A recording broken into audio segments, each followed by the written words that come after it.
Welcome back, Hoosier fans, to the Central Indiana Sports Report for a special edition of the IU Report. Grant Shouse and Mike Hutsell's reaction to third-ranked Indiana's 38-13 win over Michigan State. And I know you guys are new to this contending thing, but one thing that you probably know is that in order to compete for Big Ten and national championships, you have to win the gimmies. And Grant, today they won the gimme. The first half defense really did not play well. It kind of reminded me a lot of the Kennesaw game earlier in the year. Defensively, kind of had trouble stopping the pass play. Their only touchdown, Michigan State's only touchdown of the game was on a passing play, and Indiana had them backed up behind the chains on the first possession of the game, and they converted a long third down. And they were just kind of simple, very correctable, easy mistakes Indiana made defensively in the first half. In the second half, they were solid. They made plays. They swung to the ball. They made adjustments at halftime. That's what good teams do. It's a good win. It's a good conference win. It's a trophy game. It gets your guys up. It's homecoming. There's a lot of energy in the stadium today, and the crowd was good today. The crowd was same as the Illinois game, probably not as many as the Illinois game. The Illinois game felt more packed. There were a lot more Illinois fans on the road. I honestly think out of all the home games this year, I felt like Michigan State has had the least amount of visiting fans out of any team Indiana's played this year at Memorial Stadium. I felt like even Kennesaw State and Old Dominion had more fans than Michigan State did today, but they travel. I'll be interested to see how UCLA travels next week, but as for today, Indiana is 7-0 and can't take that away from them. It's an impressive victory. And you're right, and it's one sign of a program that's growing is you win easy even when you don't feel like you're played all that well. And the first quarter, at least first half maybe even, Indiana just kind of seemed like their defense was in a little bit of a hangover from a week ago with that win. Michigan State marched down the field for 2 scores at the start of the game. Aiden Childs, give the kid credit. He was questionable coming into the game. They said you might see the backup by the third series of the game, but I thought he really came out and showed out well for himself. Had a nice touchdown pass. They were up, but kind of felt for a little while like Indiana may have just been playing with its food a little bit, because once they hit the accelerator, Michigan State never stopped them on offense. Even the possession where Indiana didn't score, they scored, but some weird rule where if you get your toe down, if you're facing one direction, it's good enough for a touchdown, but if you're facing the other direction, your whole heel has to come down inbounds too. That's another just weird quirk of college football. Mendoza was damn near perfect, I kind of felt like, at quarterback. They didn't have to run the ball for 200-300 yards. They ran the ball effectively when they needed to. Keelan Black had a nice 30-yard touchdown. Saw some shines in the second half. I think Kobe Martin has all the makings of a 1,000-yard rusher in this program at some point or another. Yes. And they didn't play great. They didn't play poorly. Their offense looked amazing. And they won, and the back door got left open a little bit for the cover, and Michigan State covered the 27.5 point number. Offensively, I thought this was probably as good as they've looked in conference play so far this year. The Illinois game was the Illinois game, but this today looked good. I thought this was about as complete as a game we've seen from Fernando Mendoza this season, and there's no doubt in my mind after seeing him today and watching what he does is I feel like, and it may be like this with other teams, but sometimes I feel like with your quarterback, and I felt like this with Indiana quarterbacks over the years, I kind of even felt this with Rourke last year, is I almost feel like I don't trust him to make a play. But today I really gained a lot of trust and confidence in Fernando to make plays and make throws, and credit the offensive line for giving him so much time in the pocket to make a throw, make a big make a big play downfield. He connected with a nice touchdown. I thought one of the more impressive touchdowns of the game from Elijah Surratt, where he kind of made a man miss, kind of faked one way, turned and went the other, and scored a touchdown. You felt like if Indiana could go up more than one score and make this a 2-possession game, that the game was over, right? Because even if Michigan State was still able to respond off of Indiana's kind of lackluster defense in the first half, that the offense was going to make up for it and still continue to be able to make plays. And we saw that, at least that's how I felt about it today. There's a lot of things that they're going to get corrected on tape from the first half defensively. I'm not concerned about the offense at all. The offense is what it is. It did its job. It looked really good today. If they can do this every week, kind of play like this every week from here on out, they're going to be a tough, again, we know this, but they're going to be a tough team to beat. But next week's kind of a sneaky one, I think, against UCLA. It is. And one issue that this defense seems like it's had this year is mobile quarterbacks. You saw it a little bit. Well, you definitely saw it in Old Dominion with the 2 long touchdowns by the quarterback on keepers. Kennesaw, you talked about the lackluster defense maybe a little bit there. They had a quarterback who could move in the pocket. Altmaier at Illinois, not necessarily a scrambler, and they kind of teed off on him. Dante Moore did not move as well. It seemed like, I think we talked about, we thought he might have been banged up in the second half of that game, and Indiana kind of dominated the second half defensively. Well, today, Aiden Childs runs for north of 70 yards, and he had a huge run in the fourth quarter when the game was out of reach. So Nico, I know he left the game injured, but he did come back. And I'm not even going to try to say his last name, even though he's in his second year of college football. I should have it figured out by now. He can do a little bit of everything in the pocket, and ever since they made this coaching change, he's done a little bit of everything for UCLA. They're got another win on the board tonight, and they're coming in next week on a hot streak, and you got a big noon game, so it's going to have a big game feel to it. So it'll be interesting going into that one. This game next Saturday, Mike, is, I think, literally I think it's like that meme of John Daly and Tiger Woods, like where John Daly's like, if you've seen the pic, you know what I'm talking about. Where John Daly, I know exactly what you're talking about. Yeah, John Daly looks like he's been at Hooters on a bender for about 4 days, and Tiger just looks like all business. I feel like that's this game, and UCLA is coming in like John Daly, and Indiana's like Tiger Woods a little bit here. That's kind of how I feel about it, but it'll be it's going to be a sneaky game. They're going to have to be ready to play. You're not going to be able to just walk over this team a week from today. It being a noon game, I don't know if that'll affect UCLA. It didn't affect them against Michigan State, where, they had to travel, and, you're playing at 9 a.m. your time back home. And so I would imagine there's probably a plan and process in place to kind of fix that a little bit to where it's not an issue and timing's not an issue, those kind of things. But the crowd's gonna be into it, and you got to get your crowd into it. Here's how I knew tonight that officially I think Indiana football is here. I think it's here to stay. And it was after the weather delay, before it really hit, and you guys weren't there, so you didn't see it. It never really got like bad. Like I didn't fear for my life thinking there was a tornado barreling towards me.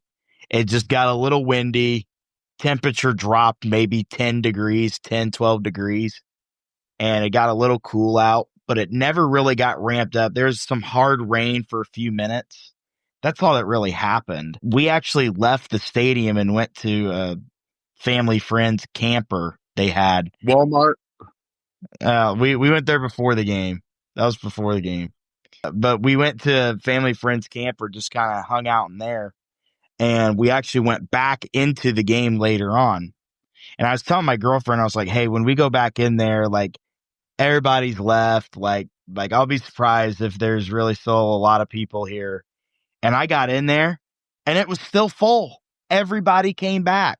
Maybe not everybody. A lot of the students left, which I think they would have left anyways. But a lot of your old timers, season ticket holders, people sitting in the actual non-student section areas, they were all back. That place was full again after the rain delay, after everybody was wet and, you'd kind of been hot from earlier in the day. That's when I was like, okay, these people are, I think now you can kind of confirm they're bought in. They understand the culture here and that Indiana is a championship contender, whereas, at Ohio Football State, school. Ohio State, that'd never be an issue. Michigan, Notre Dame, all that kind of stuff. Rain or shine, snow or sleet, they're there to support the team. And I was really impressed by that today by Indiana fans. I'm not gonna lie. That I was actually really shocked by it. I was thinking Tom Allen crowds coming out of that break, Yeah. especially when you told us you went to a camp. I was like, if Grant left, who's actually going to stick around? Yeah. So when they came back, it looked like it got a little hairy there at the end of the game where it was pouring. But hey, Yeah. it's the sign. It's another sign that this program is a completely different program than the IU football we all know. We've talked about things tonight that just never happened before. The crowd sticking around for a weather delay, the offensive line dominating an opponent. These are things that would just never happen. And Indiana blowing out a team that it was supposed to blow out. Indiana didn't do that before. I mean, this would have been a quadruple overtime, have to use a reverse pass from the halfback. That's a 2-point conversion play that you should have in the bag for a special occasion, but you have to use it to win a game type of win. But Indiana they took care of business. They didn't play great. They put that behind them, and they just put the foot on the gas and destroyed Michigan State's defense. It was just workman-like would be a great way to describe this one. I'm not sure I would say they necessarily played bad because once they kind of got settled in there, especially on defense, they played really good. It wasn't right at the start of the game like the Illinois game, I think. They got behind the chains a little, or they got Michigan State behind the chains a little bit. And what was a 3rd and 13, 3rd and 14 pass that you maybe let them pick up 7 or 8 yards and it's 4th down and you stop them.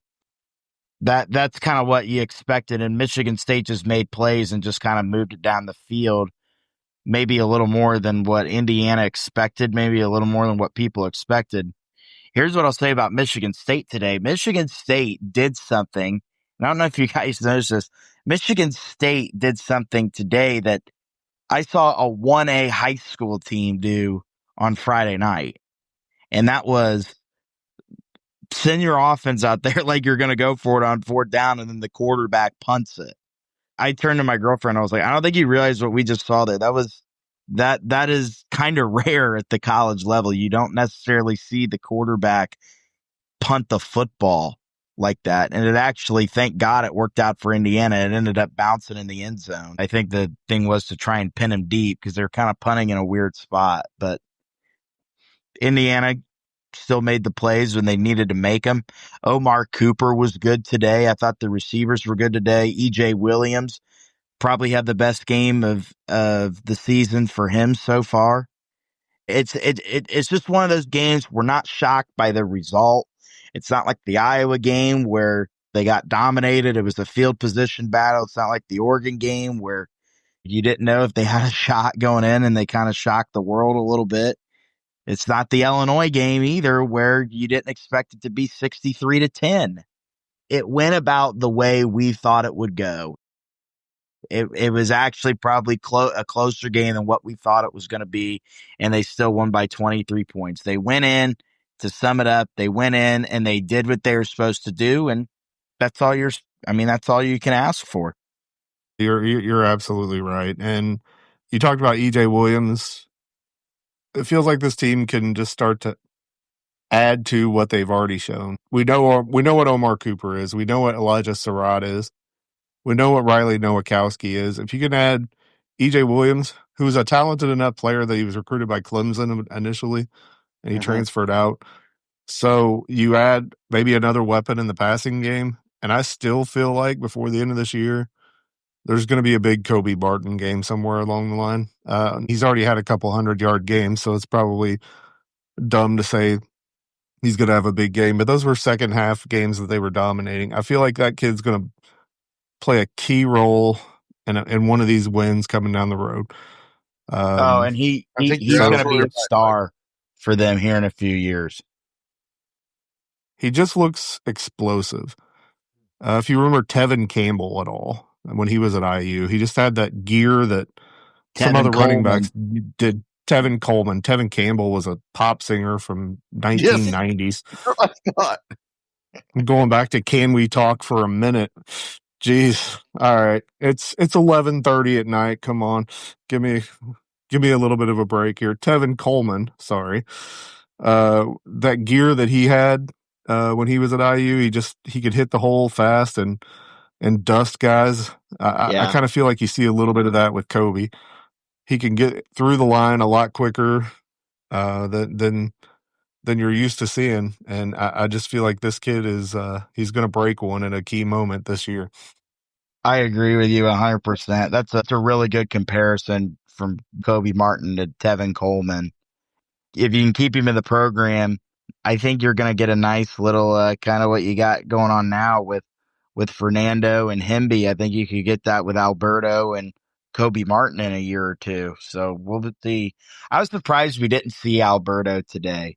Signetti left Fernando in, and I can tell you this, I felt like my heart stopped when on that kind of, I think it was third down, he kind of kept it and scrambled, and there were like 3 Michigan State guys going to tackle him, and I'm like, just go down, go down. I don't care if you're short, just go down. You don't need to get hurt or something silly here at the end of the game. It's just one of those games. They did what they were supposed to do, and they got done what they're supposed to get done, and it's business as usual. I think now Indiana can kind of turn its focus into going back to business as usual after the emotional win against Oregon. Now you've played another game since then. You've won another game since then. And now it's time to turn the page and start acting like you're the number 2 team in the country. Because tomorrow when the rankings come out, or on Sunday, whenever you're listening to this, and the rankings come out, they're going to be number 2 in the country with a Miami loss, right? Ohio State, who shuts out Wisconsin today, as Wisconsin gets shut out for the first time in back-to-back weeks since 1977. I'll be interested to see if Luke Fickell has a job here in the coming weeks. So we may be looking at our second straight Sunday of a Big Ten coach losing his job. Fickell cannot be lasting much longer. I just can't see it. I think with the loss to Ohio State for Wisconsin, I think you can it's kind of excusable. I mean, they're the number 1 team in the country, but you cannot have your offense not score 2 weeks in a row. That's just a bad gig right there. So I wouldn't be shocked if he's not fired either on Sunday or in the next coming week or so. The Wisconsin job opening up will attract some decent candidates because I think it's a good job. Luke Fitzgerald would be, or Pat Fitzgerald. I could see that, actually. I don't know who Luke Fitzgerald is, but my brain's pudding apparently tonight because early 90s pop star, I'm sure. If you look around it, we've talked about how do wins age for Indiana. Iowa with the big win today over Penn State. Penn State drops to 3-4 on the season. And now with Iowa, they've won 2 straight since losing in kind of the heartbreaker to IU a few weeks ago. And if you were worried at all about Oregon and how they were going to respond to losing to Indiana, Don't be. they just took the soul away from Rutgers tonight. We will have our preview of UCLA coming up on Friday, and on Wednesday we will preview the basketball season and review the scrimmage against Marion the other night. By the way, did you see Pat Knight's quote? I Yes, did. hilarious. Pretty brilliant, honestly. Yeah. IU finally has a coach's kid who's worth a damn. Hilarious. Great. Love Pat Knight. Final thoughts. Indiana just needs to carry the momentum over into next week against UCLA. It's another trap game, kind of like today. You're welcoming in the darling of college football right now. They've won 3 in a row. UCLA after Seems like as long as Deshaun Foster's not coaching that team, they're pretty good.